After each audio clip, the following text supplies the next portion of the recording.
মানুষকে খায় না ছাইরে দেয়। মনসুর হাল্লাসের বোন রায়না বাঘ দেখলেন, ভয় পেলেন না। বাঘ দেখে নামাজের শুরুতে বসে আল্লাহ আল্লাহ জিকির করতেছে। জোরে কন্যা সুবহানাল্লাহ।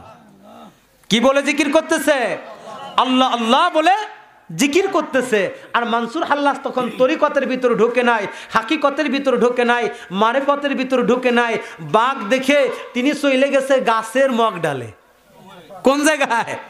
গাছের আগায়। আর তিনার বোন বাঘের সামনে বসে জিকির করতেছে, আল্লাহ আল্লাহ আল্লাহ আল্লাহ আল্লাহ আল্লাহ আল্লাহ আল্লাহ আল্লাহ আল্লাহ আল্লাহ আল্লাহ আল্লাহ আল্লাহ।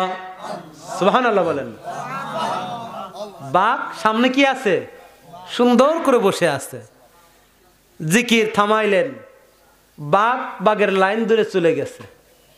সামান্যতম টাইম একটু আগাইলেন, সংক্ষিপ্ত করে ঘটনাটা বলতেছি। তখন ওই গহীন জঙ্গলের ভিতরে একটা খানকা ঘর ছিল, মহিলারাও যাইতেন। তার ভিতর 10 জন আল্লাহর ওলি ছিলেন। তার ভিতর হুজুরে পাক গাউসে পাক আব্দুল কাদের জিলানীও ছিলেন। জোরে কন্যা সুবহানাল্লাহ। প্রিয় মুসলমান, প্রিয় সুন্নি মুসলমান, লক্ষ্য করে শুনুন। প্রত্যেক দিন 10 জন আল্লাহর ওলি, অবন্ধুগণ, আর ওই যে মা রায়না মনসুর হাল্লাসের বোন, মোট মানুষ কয়জন? 11 জন।